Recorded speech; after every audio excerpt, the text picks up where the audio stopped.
This is episode 6 of the No Be Yet podcast, and the following was recorded on January 3rd at 10:32 p.m. Eastern Time. My guest is Jack. He's currently a PhD candidate at MIT. So I first met Jack in university. We were in the same major together, we were in the same class, so we came up at the same time. And we actually did a class together. I believe we were in the same physics class, and we were actually lab partners. So this was first year, second semester, or first term, second year, or something like that. And while I don't remember much from that class, I just remember he just carried my ass throughout the lab portion, even though I never asked to be carried, and I swear I just did my own work. He just was super prepared going into each of our labs that we had, our experiments, and read over our proposals or our submissions with a lot of care. Definitely much more care that I was putting in at that time for that specific section in that specific class, because we had 5 other classes to worry about at the time. But I guess he was just on it for that class and probably everything else.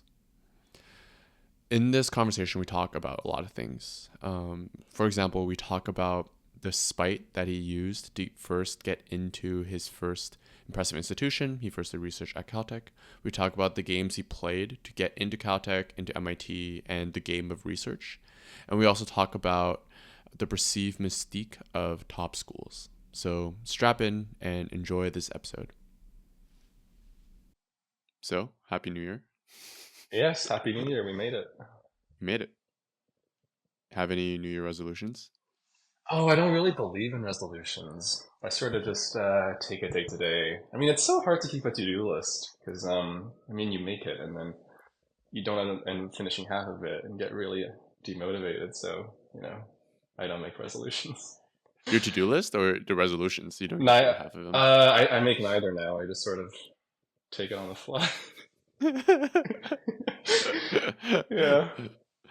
So if you make neither, how do you structure your life? Do you just like whatever comes? Because you're in school, right? Like Yeah. I'm in the sticky note regime of my life now, where I just sort of write down a bunch of notes, not so much a cohesive to-do list, but just things that need to get done. And then eventually they get done. So is your sticky notes just like a pile on your desk or like on your Yeah, monitor? yeah, but they're pretty organized usually. I have colors. Yeah. I remember in university I had when I like first went in like first year, I had like a sticky note regime because I didn't Uh-huh. use like the notes app yet on Yeah. Apple.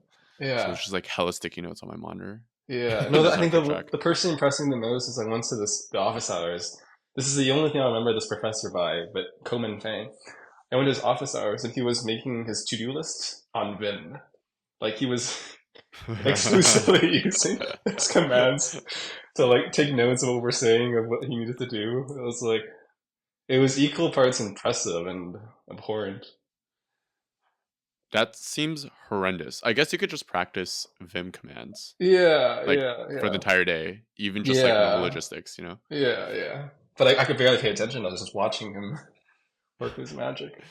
Well, he's just distracting for everyone else except him. Yeah. So you are currently doing a PhD at MIT. Yes, that's correct. Why do a PhD? Yeah, no, it's a really good question.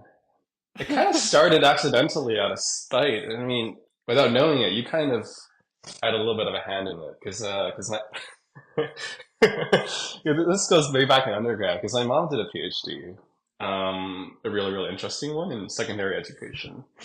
And then I mean she's very good at what she does, but I thought it was just the dumbest thing, like why stay in school? So I went into undergrad in engineering, seeing we're in the same program. So I was thinking that I would absolutely not do a PhD. And then second year came around, and our school, the University of Toronto, was offering these all these fun travel research positions.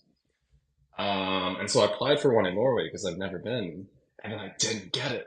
And I was like so angry because I felt like I was the best candidate, and I was like nail the interviews. And I think the worst thing is that like all my friends were like getting these like internships at like Huawei or Microsoft or whatever. So I think it was I still remember you telling me about your Huawei internship. I was like, oh shit, I'm falling behind. It was like I think the first time in my life I'd kind of felt like that.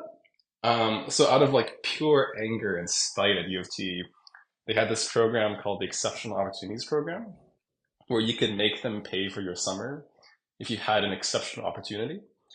And then in my mind, the best school was MIT, but like I didn't think I was gonna get a summer position there, so I went for CalTech. Um, and I think I emailed like 60 professors before I ended up finding this like entomology lab that was studying Mm. beetles and ants. I didn't know anything about it, but like I read up on it, and like I think I came across decent enough in the interview.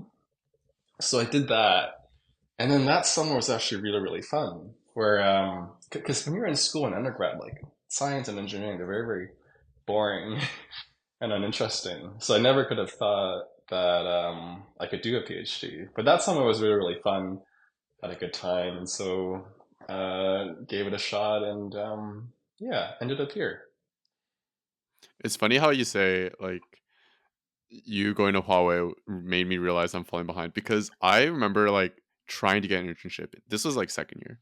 I remember Yeah, yeah. trying so hard and I saw like everyone else get it and I was just like stressing. It was like me and my roommate and someone Yeah, else no, and we me were too. just Because I was like, like I panicking. like everybody was like applying for internships, and I was like, oh, I didn't realize that's what people did at this point. Because I thought second year summer was just like when you went out and had fun, and like people were finding jobs. It was, it's crazy. See, that was my like thought in first year. But then like Yeah. I had a friend who was like super keen. Like as soon as we got on res on like September, he already Oh, started yeah. and I was Yeah, like, yeah, what are internships? So yeah. I Yeah, was yeah, yeah. No, no, that was the first summer people were telling me about Fang, and I was like, what is any of this? Because I didn't even know at that time that like working at Facebook was desirable, but then apparently it was. Because like back then, before Meta, it was like Facebook, Apple. What were the other ones? Was Netflix in there? But anyways, yeah, you I mentioned hadn't some even good. know I had no idea that these companies even like were desirable to work at. And I was like, oh, I have no idea what the game is. So a lot of the initial motivation, at least for a PhD, was out of spite Well, and so negative. Mhm. yeah, because that's interesting. Because you can be motivated by very very positive intentions, which I think is where I am now at this point in my life, which is good. But I think that like spite and anger can be like equally, if not more, motivating. Because like what is that what is that idiom? It's like a hell has no fury, like a woman scorned. I was definitely scorned, so I was like, oh, I gotta do something and make EFT pay for it. But yeah, that summer turned out to be a really really good experience. Learned a ton, and I thought I could do it for a career. Why channel it into the PhD research channel? Like you mentioned, the Fang was present. I don't know if you knew how desirable it was in our, I guess, adolescent minds, and we were just like chasing Yeah, money and status and whatever.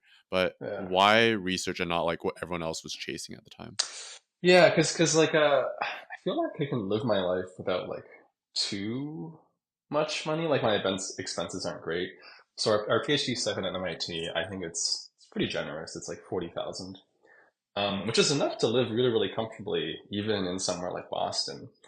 And plus, in the long term, a PhD, yeah, I'm studying mechanical engineering. Like the return on investment is actually really really great. So financially, it was never a worry. And then I think it's more specifically my lab because my lab we build medical devices, and it's probably the only lab that I would ever do a PhD in, just because the type of work that we get to, it's very very interesting, very very inventive. Every day is quite different, and I just couldn't imagine myself doing a software job because, to be honest, I really really hate computers. Uh, I spent the better part of It's this definitely a afternoon prerequisite.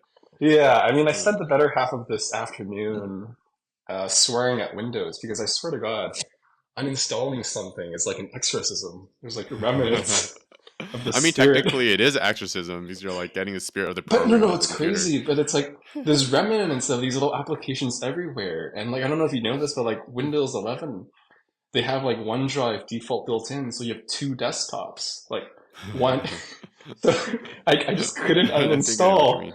Yeah, I couldn't uninstall anything. Yeah. So, computers are not my thing. I much prefer building and making things. And there's really no better place to do that than in a mechanical engineering lab.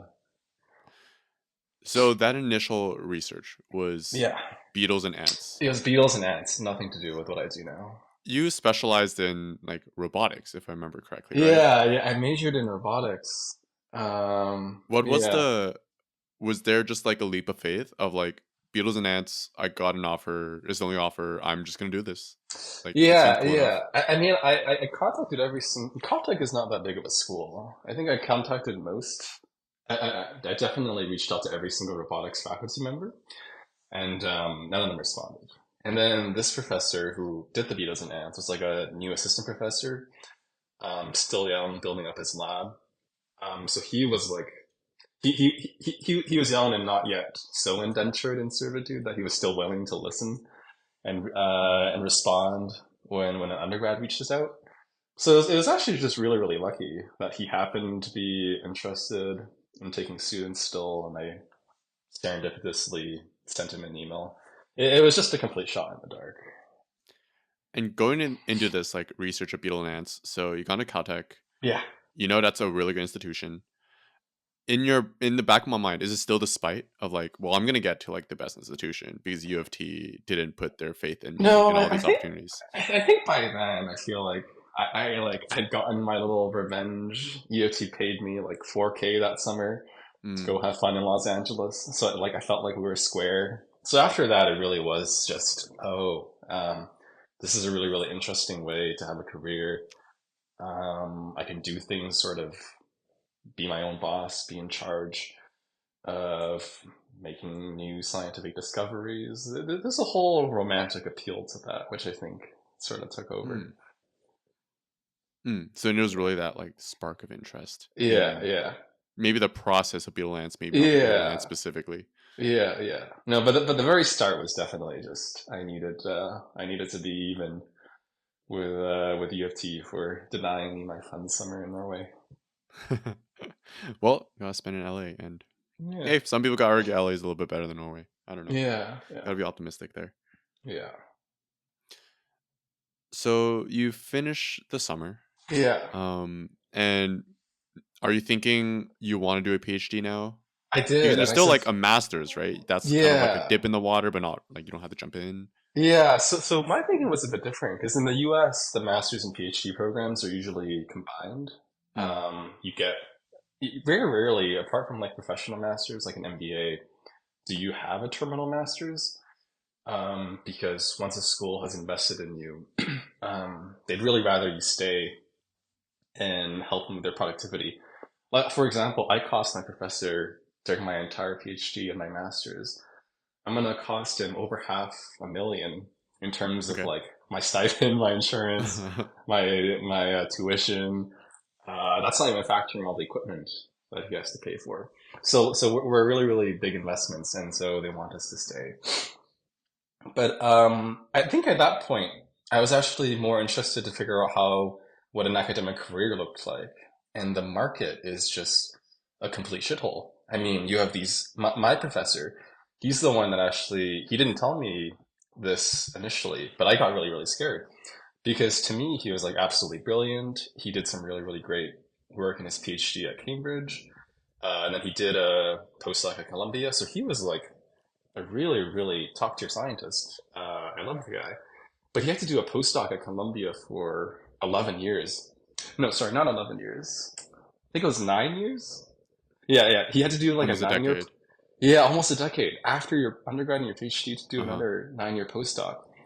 And he said Caltech was almost his last resort. He was like, if this didn't work out, he didn't really have another option. So it's Caltech or Starbucks. And then thankfully his department hired him. So I kind of got scared of it because I was like, if I want to pursue an academic career, it's going to be really, really hard. And I mean, everybody knows that good scientists can come from everywhere. John Hinton just won the Nobel Prize, but people are biased, and they really, really, the sticker of where you earned your degree, it influences people whether they know it or not. They just have that bias. So I thought that the best way for me to guarantee that I can have an academic career is if I got a PhD from MIT. And I was like, that's probably the best way I can become a professor. So I actually spent a little while trying to like weasel my way into the front door. Um, so for the next summer, I actually did the exact same thing where I emailed like a ton of professors, and I think this time I got to close to 200. Just all MIT. Yeah, yeah, I had exhausted the Mechie faculty, I didn't know the and faculty was that big. me neither, you know. And I ended up in the Department of Comparative Media Studies and Writing, and the lab that I joined was the Teaching Systems lab, where I mean, I just said I hate computers, but I spent a summer helping them basically build a MySQL database because they were the only lab that would take me or even responded. And they needed like a summer intern to just help them build a database for some of their teacher survey data. And then I had no idea what SQL was, so I think I spent that winter break like cramming CSC 343, which is U of T's course on The databases. databases. Yeah, yeah. By the way, like, do people actually enjoy working with MySQL? Because it's incredibly boring.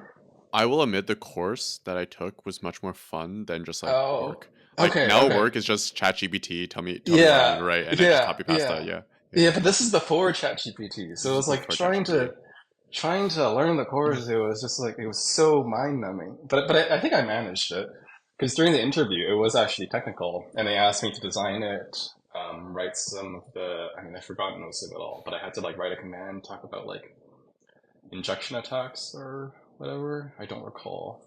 But I must have crammed enough to pass the interview because I got that gig. Um, and so that was sort of my door, my foot in the door of MIT, though it was in the Department of Comparative Media Studies and Writing. What was that feeling sending the emails to those 200 profs? Because I remember definitely a little bit from the Huawei experience in second year. Like Yeah, my equivalent of sending emails was like shooting applications, and you just kind of like shoot these applications into the void, and then you don't really yeah, know yeah, what happens. It just kind of disappears. This happened yeah, in yeah, third year as well after Huawei.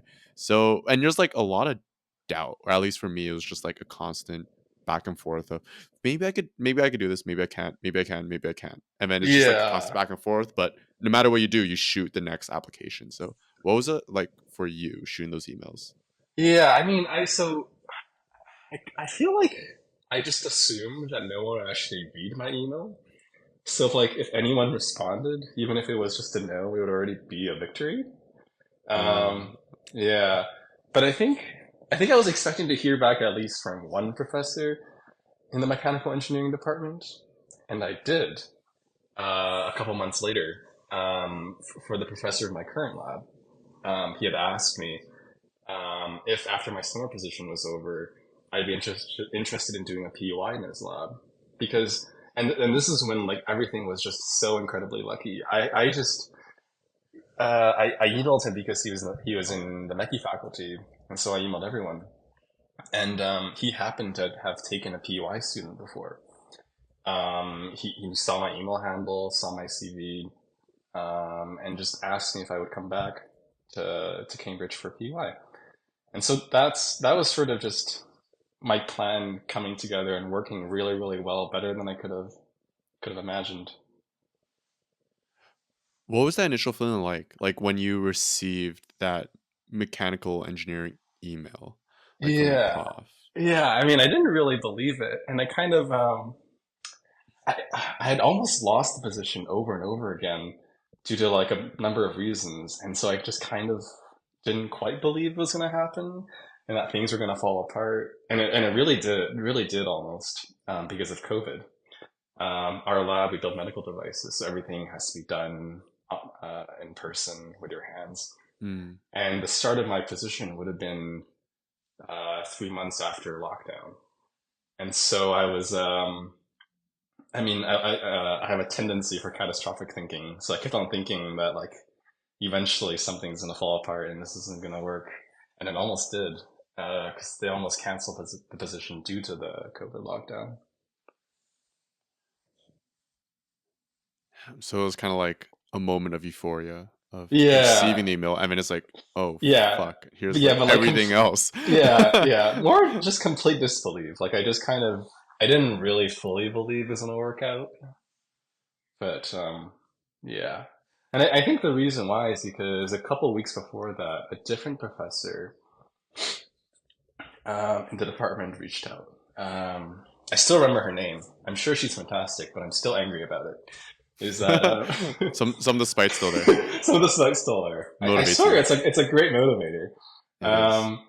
She had reached out to me, seeing that I had secured a position, I think, at MIT already for that summer. Um, but anyways, said that she'd be happy to sit down for an interview. Was really, really excited. Read all her papers. Like I had some slides ready. It was gonna be great. And then literally 2 minutes before the interview, she just said that she's not available anymore, and then stopped responding. I'm still mad about that. Do you see her on campus anytime? And do you ever go up to No, her and be like, "Do you remember me?" no. I thought about going to like one of her seminars once just to scout it out, but nah. But anyways, having had that experience, I was like pretty doom and gloom, and I just assumed that like I was sort of just going through the motions, and that whatever worked out wouldn't work out. So hopes weren't high. So if you have this catastrophic thinking, right? Yeah, This really just flies in the face of belief because it feels like when chasing after things that you don't know are possible, there has to be like that belief in oneself that you could do it, right? yeah, How does yeah, that balance off in that pursuit of, if we rewind back to the first position at MIT, or of like even cracking the door, like yeah, yeah, how do you balance that catastrophic feeling with like just ideally optimism, right? Or like better yeah. optimism and good feelings. It's like a weird contradiction where like I don't want to be too disappointed, so I don't get my hopes up. But at the same time, I'm like pretty happy with the things that I've achieved, so I can always look back and gain confidence from that. I feel like the position at CalTech gave me a lot of confidence because I had applied to CalTech for undergrad and didn't get in, and I feel like being there that summer and sort of working with a professor there and scientists there, it was just like, oh, you know what? They're human. Everybody's on the same playing field. So like I could always fall back to that and take some comfort from there. Yeah, it's like a healthy balance of like feeding your ego and then keeping it in check. Yeah, that was actually my next question. Something I'm actually super curious in because I remember growing up in high school, my dream university was like Princeton. But like Oh, obviously I found out that I applied there too. yeah, yeah, yeah. I think I actually got waitlisted at Princeton. Oh, that's pretty good. Yeah, one of my biggest Yeah, yeah. achievements. My achievement was like getting waitlisted for like Carnegie Mellon. So that Oh, was my like achievement. oh, But I found about the mhm. you were an American citizen then, right? No. I didn't realize you could be dual until Oh, like third year. oh, I was gonna say you would have had a much better chance if you had managed to get your citizenship earlier. Yeah, no, no, no, no, no. I didn't know that was a thing. Ah, shame. Yeah, I found out about the SATs in like grade 11. Like I Hmm. wanted to apply to Princeton and I'm like I'm going to apply, and then I was like looking Yeah, for the process and I was like, yeah. "Wait, what does this SAT thing have to do?" And then I'm like, "Oh shoot. There's this Yeah. huge standardized like 3-hour exam I got to do. Let me just try to study for that." So So, I will yeah. say though, I actually have a huge gripe with Princeton because I feel like schools like MIT and Berkeley and CMU, um, they definitely. I mean, like if you're richer, you have a higher chance. But I feel Mm, like they're fairly diverse, and it privilege doesn't get you that far. Whereas at somewhere like Princeton, I read somewhere where it was like 25% of Princeton's incoming class comes from like 25% of feeder schools. oh, okay. So yeah, I don't, and also this is purely anecdotal, but I play hockey occasionally with one of the professors in the math department over at MIT, and he worked at the Institute for Advanced Study at Princeton, which is where Einstein worked. So super cool. But he Mhm. said that some of the undergrads that he worked with really really disappointed him. Really Yeah, interesting. so like I have a huge respect for institutions like Berkeley and CMU and the University of Washington, but not so much the Ivies. Oh yeah, I would assume like if they're from the feeder schools, I would assume the kids are actually really good. And if you have a Yeah, hypothetical me applying, I'm yeah. like, well, yeah, they deserve to get in over me because I'm like I'm dumb, like Well, fair enough. yes and no. Feeder schools are just, can your parents afford the 60K per year tuition? So, Hmm, yeah. fair. Anyways. Anyways, at least coming to kind of what I was thinking about is at least growing up, dream school was Princeton. Yeah. Another dream school was Berkeley. So it seemed like there was this huge mystique around it. And then Yeah. also definitely during Enchi as well, since Enchi is like a bunch of ambitious kids. And I think Yeah. one person swapped into Cornell like into like our first semester. Oh, I remember this. Yeah, yeah, Yeah, yeah. yeah, yeah. I forgot his name. I was actually really confused. Yeah, I was really confused as well. But there's kind of like this hanging Yeah. like presence there, just similar to like the Fang of like, oh, the Ivy Leagues, right? Yeah. And now a lot of people from our class, maybe not a lot, but a couple people have gone to like great institutions. But Yeah. there's always like this wall of mystique there. Did this wall of mystique or like this magicalness of the Ivy Leagues or whatever, CalTech, MIT ever play into your decision making and like just your pursuits in general? Yeah, yeah, absolutely. Though maybe indirectly, because I think my pursuit of these was mostly in search of an academic job, because there was a well-published journal paper in Science several years ago where it showed that you could pretty much predict where someone would end up securing a faculty position, not by how Hmm. good they were as a PhD student, but by taking their school's ranking and then subtracting five. And in that sort of regime is where you could be pretty confident of finding someone. And it's unfortunate that we were taught as kids not to judge a book by its cover, but that's what people do. Um, every time a faculty position opens at the University of Toronto, like 100 or more people apply. So like these sort of rubber stamps, which really don't tell you much about the person, end up factoring a lot into the decision. So I think that's sort of what it's going for. So it's kind of like part of the game you have to play Yeah, of it's like you have part to of the get your game that you credentials have to first. play. Yeah, Yeah. yeah. Yeah. I mean, obviously, like your PhD work can be like you could be brilliant, and I mean, this happens all the time. Your work is just so good that like it doesn't matter where you did your research.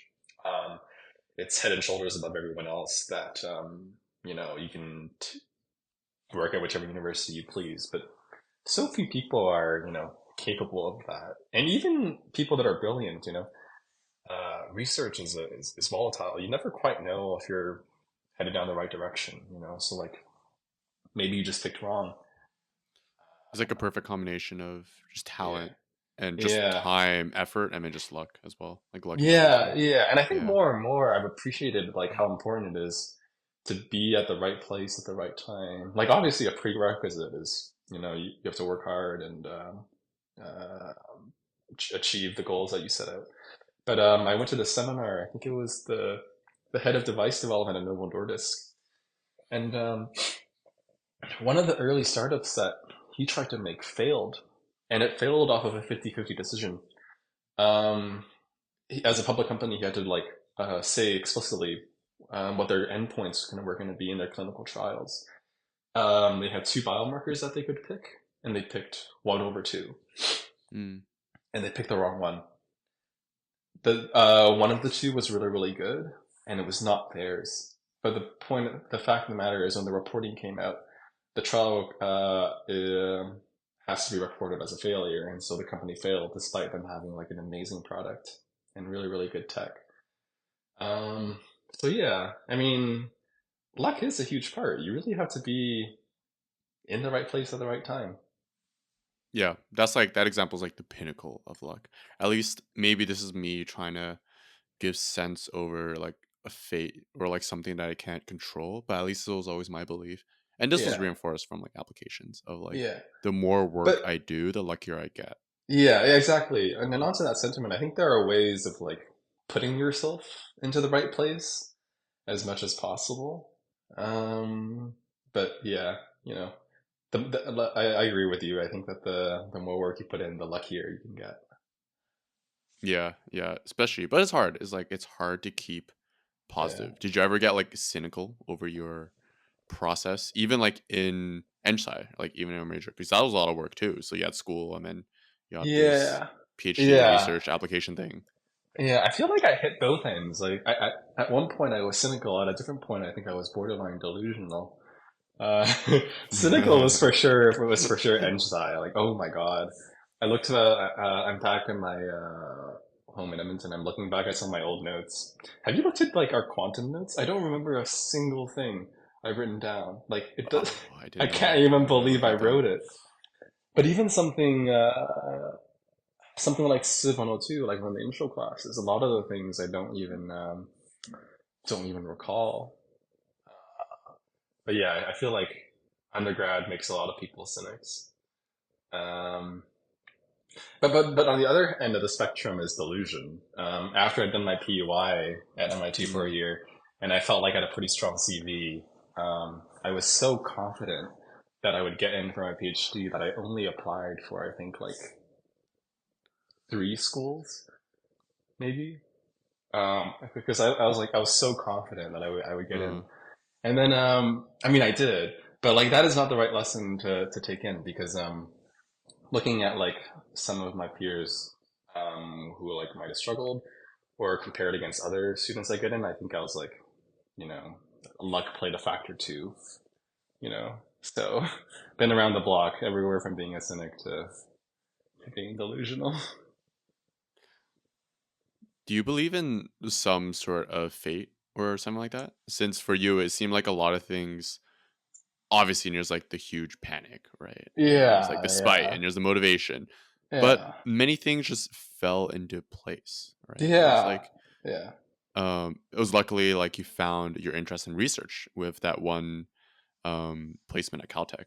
Yeah, yeah. Do you believe in an aspect of fate, or is it more just like you just wonder where you're interested in? No, I think you just sort of wander, and then whatever door you find open, you go through it. And then because you walk through it, you're like, oh, I must have always walked through it. Because I could have totally imagined a life where I'm like doing software at one of those big companies and not really enjoying the work that much, but like really enjoying the money. Uh, spending a lot of time traveling or whatnot. And I probably would have been satisfied enough with that as well. So, no, I think you make your own fate and you just sort of you end up where you end up, and hopefully you're happy with it. Yeah, well, that's the goal, right? Like the goal is always you do what you love while making enough. Yeah. Yes. Yeah. So at this point, you're at MIT. Hmm. You've been there for how many years? I have been there. So it's I've been there in person 2.5 years, Hmm. but I actually worked full time with my lab a year during my undergraduate co-op program, and then a year later part time for my undergraduate thesis. So I've actually been working with my lab for 4.5 years now, which is very interesting. It makes me one of the most senior members of the lab, despite being only a third year grad student. So okay, so that's like 4 years. Yeah, thereabouts. Would you say the mystique of these institutions are gone at this point? No, definitely not. I mean, I feel like at MIT, I get up to some crazy things that I just you could never dream of at the University of Toronto. Like, and I love the University of Toronto. I would love to be able to work there. But like, MIT gets up to shenanigans. Like we have a nuclear reactor on campus, Oh, which okay. is kind of wild. Okay, Yeah, it's kind of wild. and I also took a class on oceanography, and then the professor just rented a boat, and then we went into the Atlantic Ocean for 7 days. It was crazy. We took Hmm. samples, caught jellyfish, and Hmm. then on like the second last day, I'd been like trying to spot a shark the whole week. At the front of the ship called the bowsprit, there's like a large net, which is like suspended 3 meters above the water.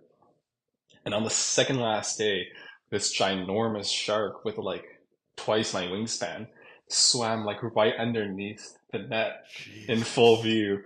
It was like it was the most amazing thing. Um, yeah. So MIT does you know, get up to shenanigans. But, yeah. How about the people, the peers? Yeah, so I feel like it definitely attracts a ton of super, super talented people. Sort of I've met a ton of people that you would imagine to be the stereotypical MIT people, like people Mm, that like dream in code. yeah. Like I've seen that. People who are just like, you know, seem to be a different species. They work different. They like, I mean, they're still human, but and I work with them, and they're very, very lovely to work with. But they're just like at a whole another level.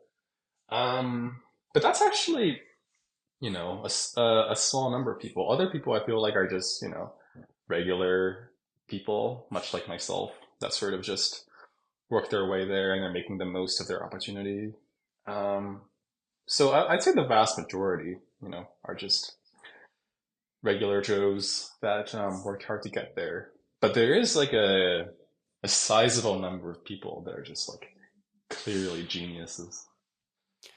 Would you say that's a surprise in terms of like most people, let's say, are like average Joes or whatnot?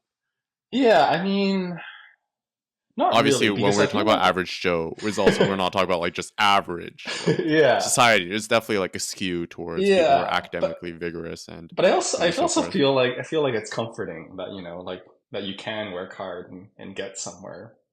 Um, that like natural talent alone isn't enough. Especially in grad school. I think that's especially in engineering where it's so applied. There's like there's only so much that natural talent can do for you in a PhD. A lot of it is just a lot of the work can be quite menial. Like there's nothing spectacular about like running a simulation or doing a replicates of experiments. Um, but that's also, that can also be challenging in its own way. So I feel like this, in a way, makes sense because, genius can only take you so far. At some point, you have to put the work in. Yeah. Work always has to be present. Unless of course you're like truly genius, then you're just like heads and shoulders above everyone apparently up Earth. But Yeah, yeah, those instances are yeah, super rare. Yeah. yeah, yeah. But there are people like that who are just like clearly born different. Oh, most definitely. And sometimes I Yeah, meet them from like the most random institutions. yeah. They're at work and they're like, "Oh yeah, I read the Java whatever version point 19 docs the other day." And I'm like, "What?" Like, "You did what the other day?" Yeah, yeah, yeah. Stuff like that. Yeah, and there's people out there. There's people out there. Yeah. So, you're at MIT now. You do research. What are some of the Mhm. coolest things that you've learned or you got to play with? Oh yeah, I feel like most of the stuff that I worked with I can't even talk about because Oh, okay. because there's so much confidentiality. But I can talk about some Mm, stuff. I think one of yeah, yeah. the really because it's been published is we made this little implant that can detect opioid overdose and then deliver naloxone. And then obviously that's not ethical to test in humans. So we did this in large animal models in pigs, the swine model, where we would, I'm sure these pigs at the time of their lives being high on fentanyl, Okay. but we'd overdose them on fentanyl, detect it with a bunch of sensors, and then deliver naloxone with the same device, which is pretty cool.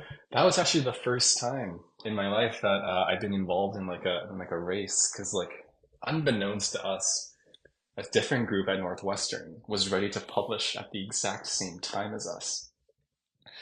And then the clue that we got for this is that this professor who was extremely talented, accomplished and well known, but what he never does is he never posts preprints. Like you have archive for computer science, you have bioarchive for our field. And something else that he doesn't do is that he posted the preprint on LinkedIn. And many members of our lab, because he's so well known, follow him on LinkedIn. And so right away we realized that he was doing this, and it was really really weird. And so of course that meant he had submitted it, and then thankfully um, our paper was already in revisions, but the revisions that we were being requested were just like completely insane. Like one reviewer said, "Oh, if we were in Europe, we would have tested this in humans. It's a shame you don't have human data." And it's like, what? What are you talking about?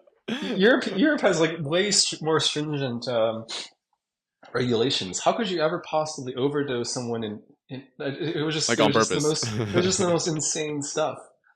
So to do those revisions would have taken a year. So we pulled the paper out of revisions, and then we submitted it to like a different journal that was like of a lower tier, but like because it's a lower tier, also had like didn't have this ridiculous human subject testing requirement that we had never heard of. And so we managed to beat them to the punch and published it earlier. Uh, so yeah, that got off to a bit of a tangent, but anyways, we beat them. So it seems a lot. Okay, so that's actually pretty funny. Yeah. Yeah. I mean, there's all sorts of funny stories that like that happen day to day. Just the most crazy things. Like, you know what a black body is, right? A black body, one word, Is it lowercase. robotics? Yeah. Oh, or just like science in general. It's like it's something that absorbs all wavelengths of radiation. Ah, okay, yeah, okay. Yeah. Hence why it's black, because Mm-hmm. it absorbs all light. One of my papers, I had talked about the calibration of a black body. We're using infrared cameras, and you needed to account for distance because otherwise your readings would be completely off. You know, black body, one word, lowercase. Should context clues alone should make it very clear. And then I've been meaning to print this out and frame it on my wall. One of the reviewers said, "Please say subjects with dark skin instead of black body." And it was just, it was, yeah.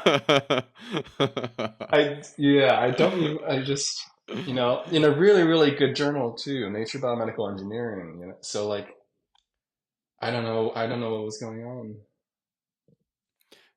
There's something I like to think about, and this is kind of like a lesson I had previously, and it's maybe to speak it in a really rough term, it's like it's idiots all the way up, and it's kind of like Yeah, but I've it doesn't, noticed, like I noticed through all the companies I worked at, and yeah, luckily for me is they've been like increasing quality or whatever status, yeah. whatever you could argue, and I just find that like no matter where I go, it's always like, huh, I can't you believe you got are, this far. yeah, it's like there's that, and there's also the, oh, you're just like me, and I don't think I'm a genius, so Yeah, like, yeah, yeah. yeah. So there's definitely a I lot of mean, that. I don't either. Like a lot of the stuff that I do every single day is incredibly dumb. Like,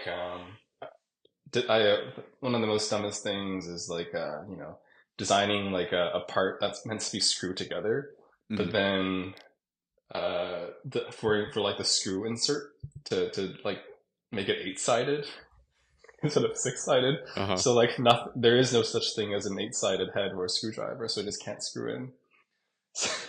So I mean, I'm not claiming to be brilliant or even smart, but also that was just like, that was egregious.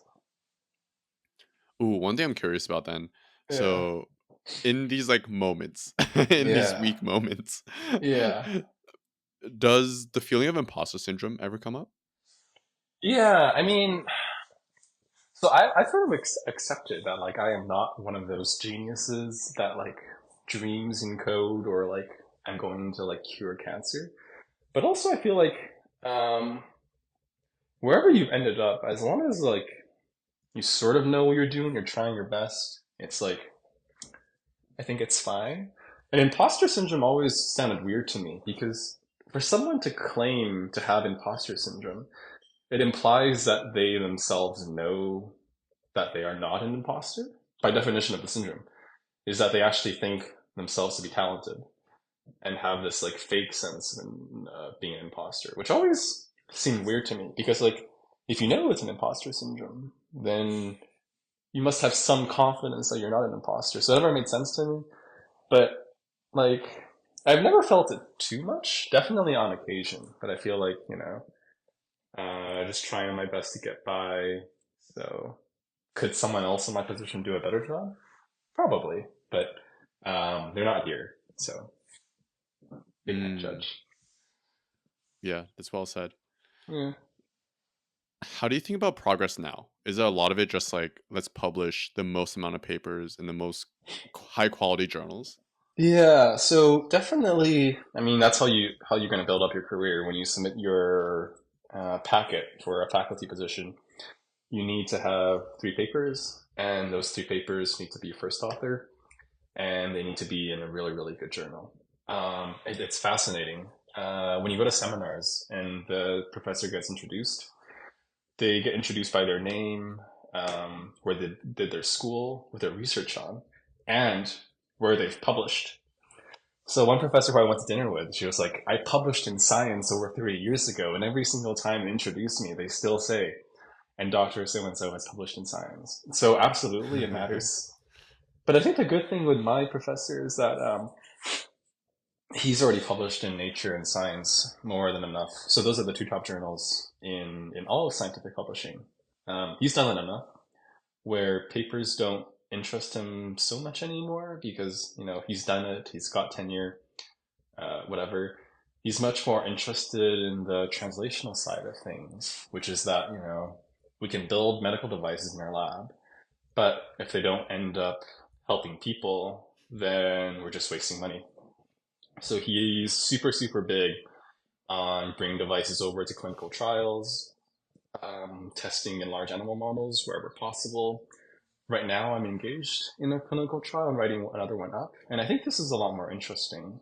It's a lot of work. And unfortunately, this sort of work isn't really appreciated so much because it's not making a device work for humans or for an animal isn't strictly speaking scientifically novel.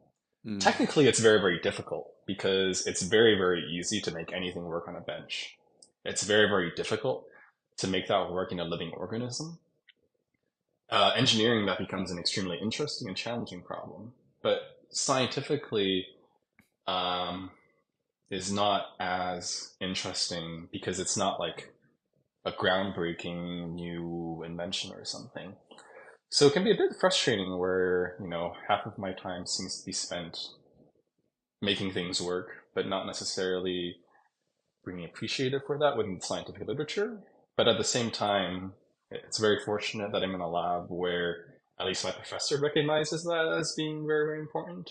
So it's like a give and take. But it's deeply frustrating when I'm like seeing work that's tangentially related to what I do, and they make the device, they test it on the bench, not in a living organism, and then they publish a nice paper.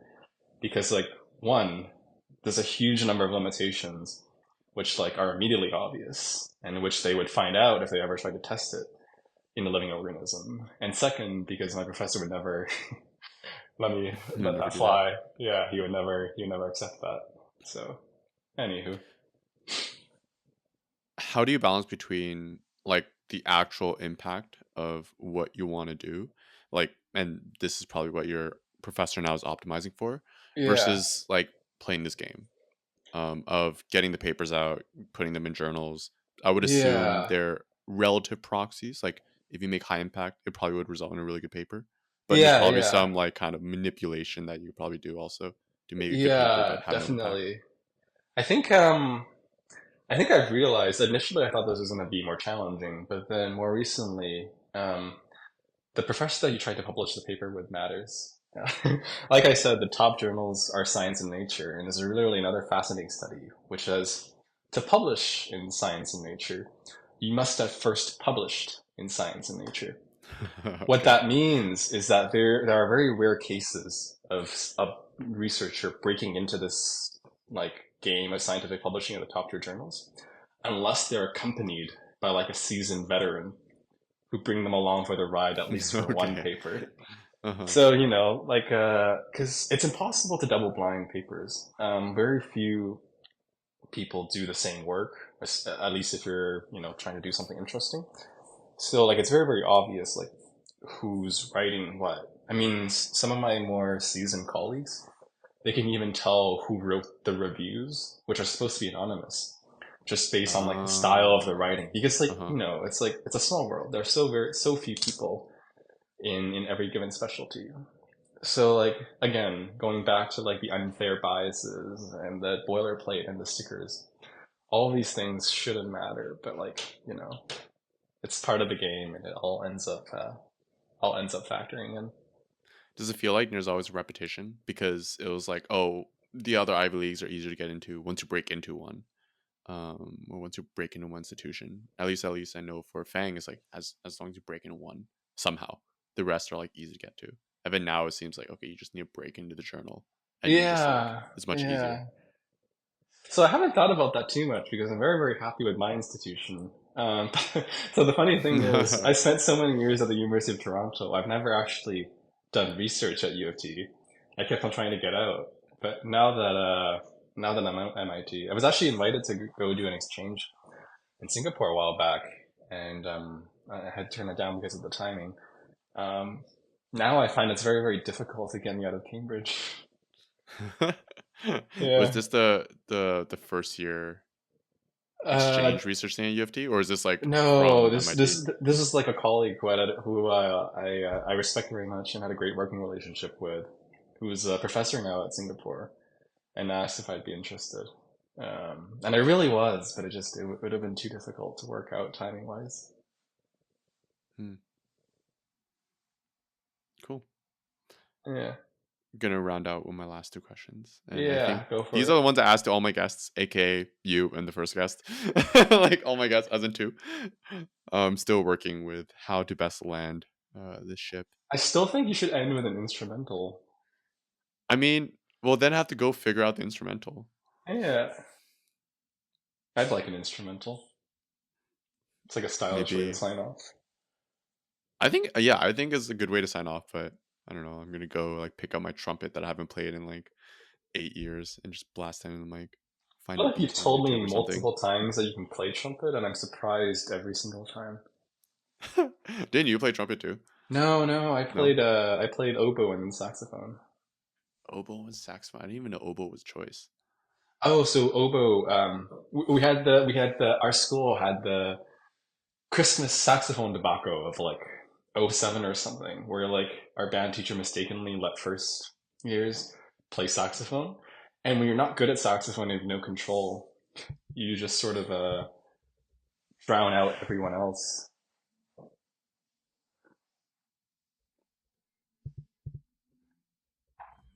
Oh wait, I think you lagged.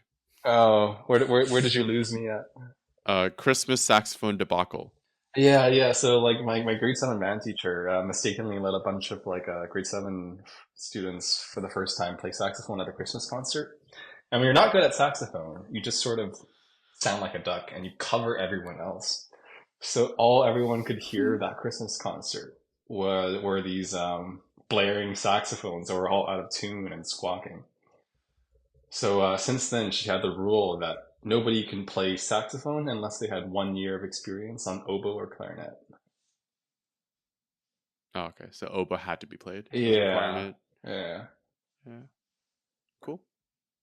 So the first question is, what does an ideal life look like for you now?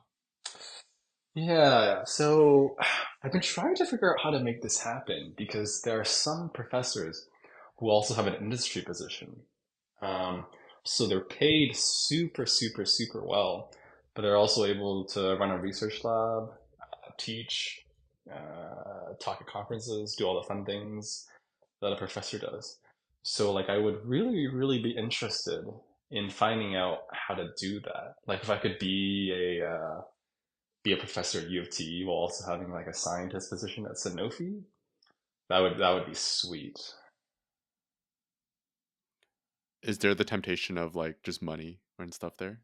I mean, having a little, I would like, a G wagon. That's what I really, The really G want. wagon's your Yeah, splurge of choice. yeah, yeah. That's the thing I really want to splurge on, and it's hard to do that on the professor's salary. Yeah, that's fair enough.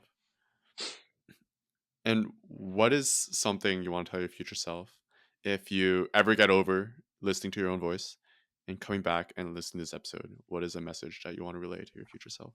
Oh, future self or past self? Future self. Oh, future self. I've never heard it asked that way before.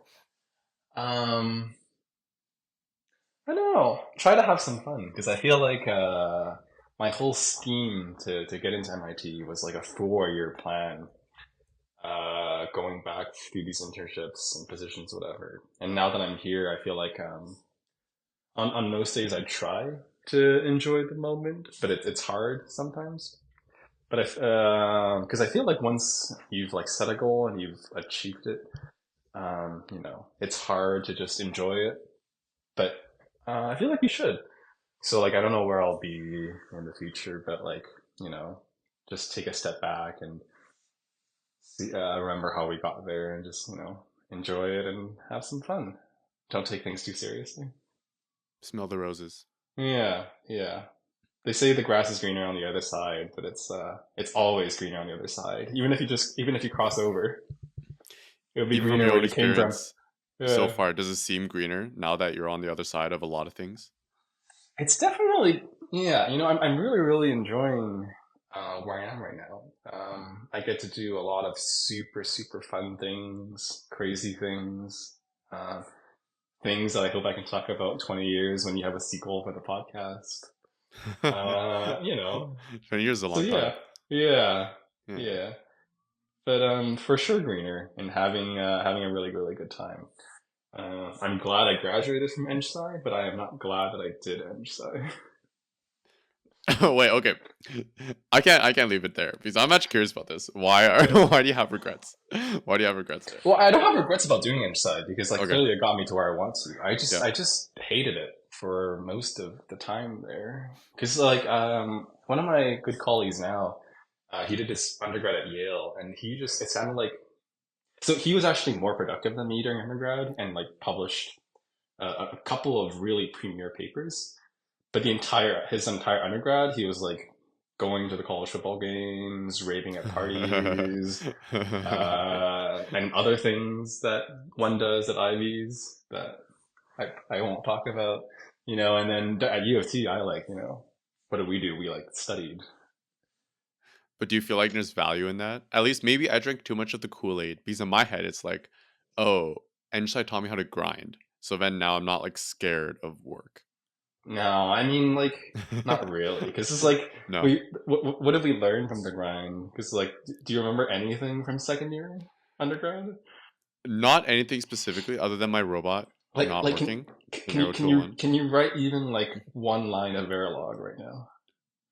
I don't even know Because what I can't. Verilog is now. It's exactly. I definitely can't. I definitely See, can't. No, I I can't. definitely can't. So it's like it was like I'm glad we apparently got some sort of credential, but I don't know how much I learned.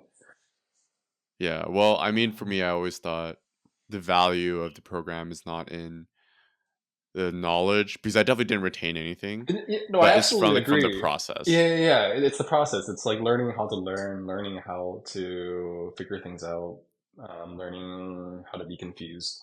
But like at least a little bit of it, I would have liked to be useful. You know?